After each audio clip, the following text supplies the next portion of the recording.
अस्सलाम वालेकुम दोस्तों, आऊं आहियां जो पंहिंजो बशारत समूह।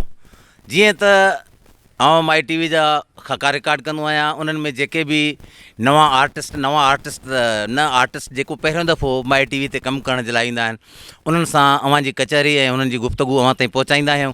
अॼु असां वटि सिंध जो भलोड़ राइटर, ड्रामा निगार, कंपेयर, उस्ताद, हिकिड़े मुक़दस पेशे सां वाबस्ता, तमामु बहितरीनु शख़्सियत, फ़न सां बि मुहबत अथसि, इल्म अदब सां बि मुहबत अथसि। अॼु अव्हां जी मुलाक़ात कराईंदासीं मोहतरम जब्बार गिलाल साहब सां। अचो त साईं असां कचहरी कयूं। जब्बार अस्सलाम वालेकुम। सर वालेकुम अस्सलाम ऐं लख एहसान तव्हांजा, तव्हां मूंखे यादि कयो ऐं तव्हां सां त ॾाढो ख़ूबसूरत वक़्तु हूअं बि गुज़रियो आहे, पर अॼु माई टीवी जे हवाले सां हीअ पहिरियों दफ़ो मुलाक़ात आहे पंहिंजी। ऐं भाउ रुस्तम लख हमेशह जेका आहे सो नयूं शयूं आणण जी कोशिशि कंदो आहे ऐं हुनजी जुस्तजू महिनत तव्हांखे माई टीवी जी सूरत में नज़र ईंदी हूंदी ऐं ईंदी रहंदी इंशाअल्लाह। इहे जेके नंढड़ियूं नंढड़ियूं असांजूं कावशियूं आहिनि, जेके ॾिसंदड़नि खे असां पहुचायूं था टहकनि जे सूरत में, हिननि में ज़रूरु अव्हां बि कुझु ॾिठो हूंदो। असांजो हीअ महिनत असांजो पोरियो अव्हां बि ज़रूरु ॾिठो हूंदो। त माई टीवी जेका हिन वक़्तु हले थी पई यूट्यूब ते, उन जे बारे में असांखे कुझु ॿुधायो। सर जीअं त मूं पहिरियों ई चयो त रुस्तम लख हमेशह इहा कोशिशि कंदो आहे त का नवाण आणिजे ऐं उन में नवाण में जेका ख़ूबसूरती आणियो था पिया उहे तव्हां जहिड़ा आर्टिस्ट आणनि था पिया। तव्हां ॾाढा क्रिएटिव माण्हू आहियो ऐं तव्हांजो कमु माज़ीअ में बि जेको ॾिठो आहे, पाण बल्कि गॾु कमु कयो आहे। मां त तव्हांजे हिकिड़े प्रोग्राम में बि जेका आहे एज़ ए कंपेयर बि कमु करे चुको आहियां ऐं मूंखे ॾाढो माना सुठो एक्सपीरियंस आहे। ऐं माई टीवी ॾिसंदड़नि जे लाइ बि इहा हिकिड़ी जेका आहे सो गुज़ारिश आहे मुंहिंजे तरफ़ खां त हिन चैनल खे वधि में वधि सब्सक्राइब कयो, लाइक कयो, कमेंट्स कयो, त जीअं असांजी सिंधी जेका कम्यूनिटी आहे, सिंधी जेका मीडिया आहे, उहा दुनिया जे कुंड कुर्श ताईं पहुची सघे। बिल्कुलु जब्बार, तव्हां सही पिया चओ। मूंखे यादि आहे तव्हां सां ॾाढा ॾूरां खां पंध बि कयासीं। थर रंग में तव्हां मूंसां गॾु हुयो ऐं इहे तव्हांजूं मुहबतूं हुयूं। ॾाढा थर जा टूर हयासीं, जेको थर रंग प्रोग्राम कंदा हुआसीं असां। शानदार प्रोग्राम हो, ॾाढो शानदार प्रोग्राम हुयो। मूंखां माना उहो मुंहिंजी मेमोरी में एतिरो त मज़बूतीअ सां जुड़ियल आहे जो हमेशह मां उनजो ज़िक्र कंदो आहियां। न सिर्फ़ु उहो प्रोग्राम, पर उन सफ़र दौरान जेका माना तव्हां हिकिड़ा चवंदा आहिनि त मुंहं ते हिकिड़ी तारीफ़ घटि कजे, पर जेको सच हुजे त उहो सच ॿुधाए सघिजे थो पियो। सच इहो आहे त तव्हां ॿियनि हिदायतकारनि खां ॾाढा मुनफ़रिद आहियो। तव्हां सां जेको बि आर्टिस्ट कमु कंदो हूंदो, कॾहिं बोर बि कोन थींदो ऐं कॾहिं उहो पंहिंजी इंसल्ट बि फील कोन कंदो। इहा वरी कामयाबी आहे तव्हांजी। छा आहे भाईजान, ॻाल्हि त टहक मुंहिंजो जेको ज़िंदगी जो मशन आहे उहो आहे टहक। पाण बि खिलो, दोस्तनि खे बि खिलायो ऐं जेके सफ़र कंदा हुआसीं उन्हनि सफ़रनि में जेका टीम, अच्छा वॾी ॻाल्हि इहा आहे त मां जेका टीम खणंदो आहियां उन टीम में कोई बि मां चेड़ाक माण्हू पाण सां न खणंदो आहियां। जंहिंमें चिड़ जो मादो हुजे उहो मूंसां गॾु न हुजे। जेको चर्चा हणे, चर्चा सहे, टहक ॾिए, टहक ॾियारे, उहो माण्हू मुंहिंजे टीम में हूंदो आहे। जब्बार साईं, कॾहिं खां वठी हिन फील्ड में तव्हां कदम रखियो? लिखणु अॻु में शुरू कयो या परफॉर्म अॻु में करणु शुरू कयो तव्हां? सर शुरूआती दौर त नंढपण खां ई, स्कूल वारे टाइम खां ई जेका आहे सो मां स्कूल में तकरीरूं, थिएटर्स वग़ैरह कंदो हुयुमि। ऐं उन खां पोइ माना 8वीं क्लास खां वठी PTV ते हिकिड़ो प्रोग्राम हलंदो हो, रोशन तारा। त उन प्रोग्राम में माना मुंहिंजी जेका शुरूआति थी आहे एज़ ए मीडिया, त उहा इन हवाले सां थी आहे त मां एज़ ए सिंगर कमु कयो आहे।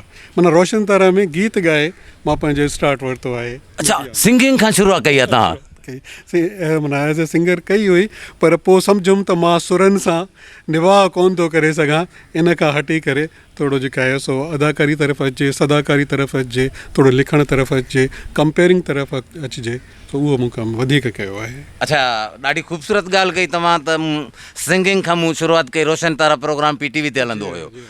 जेकॾहिं उहो कलाम तव्हांखे यादि आहे त असांखे भला थोरो झुंगारे ॿुधायो। इलाही पुराणो, माना 8वीं क्लास जो दौरु हुयो। 8वीं क्लास में पढ़ंदो हुउमि, माना 25-30 साल अञा बि अॻिते जो जेको आहे सो त यादि एतिरो न आहे, पर थोरा ॿोल हुन जा यादि इहे आहिनि। कुतुब कतियूं चंड तारा ॿारो, शाद हुजो शल प्यारा ॿारो। इहे हुनजो थल हुयो जेका आहे न बाक़ी थोरो घणी गुनगुनाइण वारो जेको चओ था पिया वालिद साहब जी शाइरी आहे ॿ सिटूं तव्हांजे नज़र कंदुमि प्यार तेजे लॻल के पहिरा हूंदा प्यार तेजे लॻल के पहिरा हूंदा घाव केॾा गहरा गहरा हूंदा प्यार तेजे लॻल वाह आवाज़ त तव्हांजो सुठो आहे पाण तव्हांखे पंहिंजो अच्छा मूं ॾिठो आहे त अलाए छो भली वॾा वॾा सिंगर हुजनि हुननि खे पंहिंजो आवाज़ु कोन वणंदो आहे सम्झो न ड्रामनि जे फील्ड में कॾहिं खां वठी तव्हांजो अचणु थियो पहिरियों स्टेज ड्रामो कयो तव्हां पहिरियां तव्हां PTV ते या कंहिं ॿिए चैनल ते परफॉर्म कयो इहो असांखे ॿुधाइजो सर पहिरियों मां PTV ते ई परफॉर्म कयो हुयो ऐं उहो बि मां मैट्रिक क्लास में पढ़ंदो हुयुमि ऐं उन दौर जी PTV त छा ॻाल्हि कजे माना तव्हां बहितर उनखे ॾिठो बि आहे सम्झी बि सघो था पिया ॾाढी उते एंट्री करणी वॾो मसइलो हुयो PTV जे अंदरि PTV जी गेट हा वॾो मसइलो हुयो त बहरहाल अल्हम्दुलिल्लाह मूंखे जेका आहे सो इहो मौक़ो मिली वियो ऐं मां मंज़ूर मक्सी जे प्ले में जेका आहे सो कमु कयो मिटीअ जा माण्हू अमर जलील जो लिखियलु हुयो ऐं उन खां पोइ जेका आहे सो शायदि हफ़ीज़ कुंभर जो लिखियलु हुयो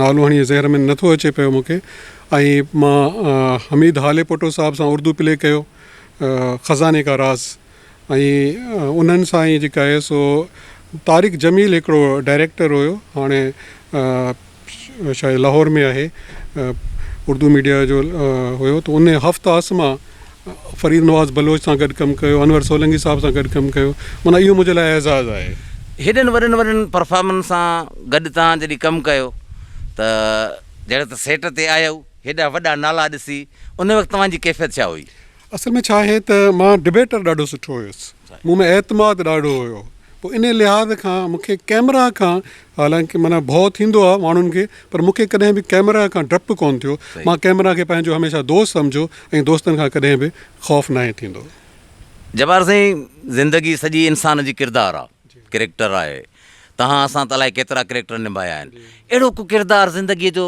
जेको तमामु घणो पॉपुलर वियो हुजे जंहिं तव्हांजो नाव पैदा कयो हुजे त हाउ बेली जब्बार गिलाल तमामु वॾो परफॉर्म कयो आहे उहो अहिड़ो को ड्रामो असांखे ॿुधायो जेको तव्हांजे ज़िंदगीअ जो यादगार किरदारु हुजे 2 प्ले मुंहिंजे ज़िंदगी जा यादगार प्ले आहिनि हिकिड़ो हुयो वाचूड़ो डायरेक्टर केरु हो एसएच कयो शिराज शाह सही ऐं जेका काज़ी लतीफ़ हूंदो काज़ी लतीफ़ न हींअर ज़हीर मीर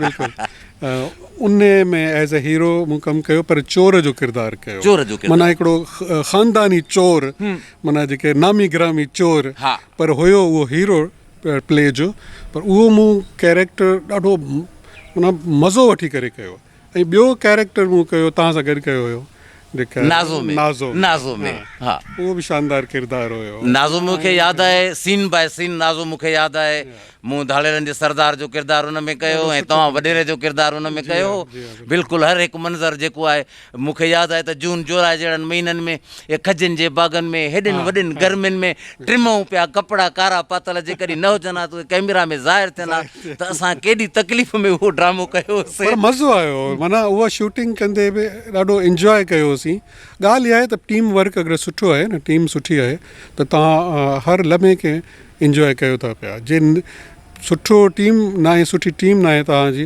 पोइ त तव्हांजे लाइ असाब आहे तव्हांजो पसंदीदा सिंगर केरु आहे मुंहिंजो पसंदीदा सिंगर ग़ुलाम अली आहे ग़ुलाम अली ख़ान साहब ग़ुलाम अली सही सही तव्हांजो पसंदीदा एक्टर में गुलाब चांडियो आहे गुलाब चांडियो असांजो पंहिंजो अलाह साईं मरहूम खे जन्नत में जाइ ॾिए अच्छा जब्बार साईं तालीम केसि ताईं हासिलु कयो मूं AA कई आहे पहिरीं MA मूं 95 में कई इंटरनेशनल रिलेशन में IR में ऐं ॿी जेका आहे सो मूं सिंधी लिटरेचर में कई माशाल्लाह तमामु मुश्किल सिंधी जेका आहे तमामु मुश्किल आहे हा बिल्कुलु माण्हू त ॾाढो हुनखे सवलो सम्झंदा बल्कि अॼुकल्ह त माना सिंधी पंहिंजी ॾाढी जेका आहे न पोइते थींदी पई वञे स्कूलनि में बि उनखे घटि तवजो ॾिनी थी वञे पई घरनि में बि असां पंहिंजे घरनि में ॾिसूं मूंखे त हैरत थींदी आहे त जंहिं ॿोलीअ में माउ असांखे लोली थी ॾिए पई उहा ॿोली अगरि विसारे वियूं पोइ त असां ते क्वेश्चन मार्क ठहे थो पियो।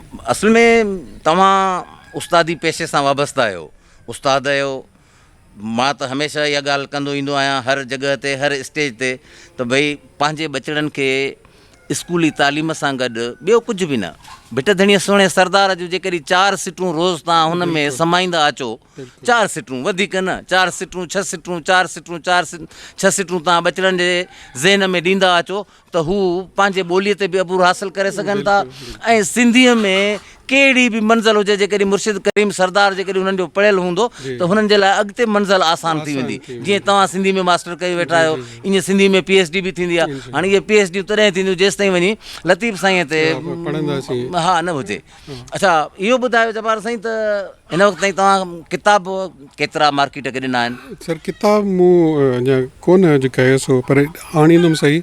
मां पंहिंजे ख़तनि जो किताबु आणींदुमि, जेके माज़ीअ में दोस्तनि ॾे ख़त लिखिया आहिनि या के ख़ूबसूरत यादूं हूंदियूं ख़तनि जे सूरत में डायरी जे हवाले सां, उहो मां इनशाअल्लाह जल्दीअ में ख़तनि जो किताबु हिकिड़ो आणींदुसि मां। अच्छा, ख़त जेके आहिनि उहे बुज़ुर्गनि ॾे बि लिखिबा आहिनि, दोस्तनि ॾे बि लिखिबा आहिनि, ऐं जंहिंसां रूह जो रिश्तो हूंदो आहे ख़त उन्हनि ॾे बि लिखिबा आहिनि। तव्हां वटि घणा ख़त कहिड़ा आहिनि? बसि तव्हांजो इशारो जेको आहे मां सम्झी वियो आहियां।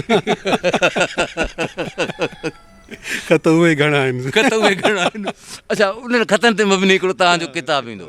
ठीकु। अच्छा, अॻिते जे लाइ तव्हांजी छा प्लानिंग आहे? त तव्हां शाइरी बि कयो था पिया, कहाणियूं बि लिखो था पिया, इन बारे में तव्हांजे ज़हन में कहिड़ा कहिड़ा हिकिड़ा आइडिया आहिनि जेके अॻिते खणी तव्हां अचे मार्केट खे ॾींदव? अॼुकल्ह यूट्यूब जो दौरु आहे ऐं यूट्यूब जे लाइ मां काफ़ी ड्रामा लिखिया आहिनि, ऐं जेका आहे सो अॻिते बि इहो ई रहंदो आहे कि सिहतमंद ड्रामा लिखजनि जंहिंमें को मैसेज हुजे ऐं जंहिंमें भलाई हुजे कंहिंजे लाइ, या उन्हनि शयुनि खे हाईलाइट कजे जेके आम तरह सां नथियूं थी सघनि पियूं। पोइ इहो सोच ज़रूरु आहे, अलाह कंदो त कामयाबु थींदासीं हिन में। असांजूं दुआऊं तव्हां सां गॾु। ज़िंदगीअ जो वॾे में वॾो ख़ुशीअ जो ॾींहुं ॿुधायो, जंहिं ॾींहुं तव्हांखे माना ज़िंदगीअ जी वॾे में वॾी ख़ुशी मिली हुजे, इन खां वधीक का ख़ुशी थींदी ई कोन्हे का। ज़िंदगी में ख़ुशियूं त माशाअल्लाह अल्लाह जी महिरबानी सां तमामु घणियूं आहियूं, पर मुंहिंजे लाइ उहो ज़ाहिर लम्हो ॾाढो ख़ूबसूरत हुयो जंहिं लम्हे में मुंहिंजे पुट खे नौकिरी मिली ऐं उनखे जॾहिं पहिरीं पघार मिली त उहा पहिरीं पघार पंहिंजे ATM समेत मूंखे अची ॾिनई त बाबा हीअ तव्हांजे लाइ आहे, ठीकु आहे न। त मूंखे माना इहो माना उहो लम्हो मां कॾहिं कॾहिं माना लफ़्ज़नि में बयानु नथो करे सघां। उहा जेका ख़ुशी आहे, उनजो अहसासु जेको आहे न, उहो मां कॾहिं लफ़्ज़नि में बयानु नथो करे सघां पियो। त अल्लाह पाक हर औलाद खे ईअं साञा ॾे ऐं जेका आहे सो वालदेन जो ईअं ई एहतराम ऐं उन्हनि जो ख़्यालु कंदड़ हुजनि, त अल्लाह पाक उन्हनि खे हमेशह ख़ुशि आबाद रखे। जब्बार साईं, ॾुख सुखनि जे सूंहं हूंदा आहिनि, ज़िंदगीअ जो को न विसरंदड़ ॾुख? हा, मुंहिंजो वालिद जेको आहे सो मुंहिंजो मुर्शिद बि हुयो।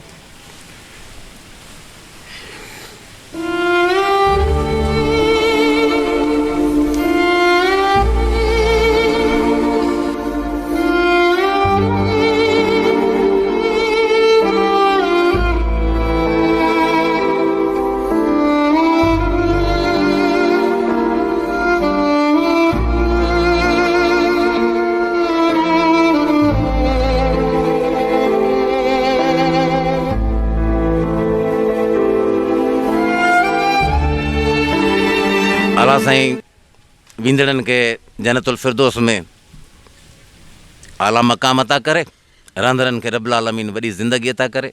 वॾी महिरबानी तव्हांजी, तव्हां पंहिंजे क़ीमती वक़्त मां कुझु टाइम माई TV जे लाइ ॾिनो।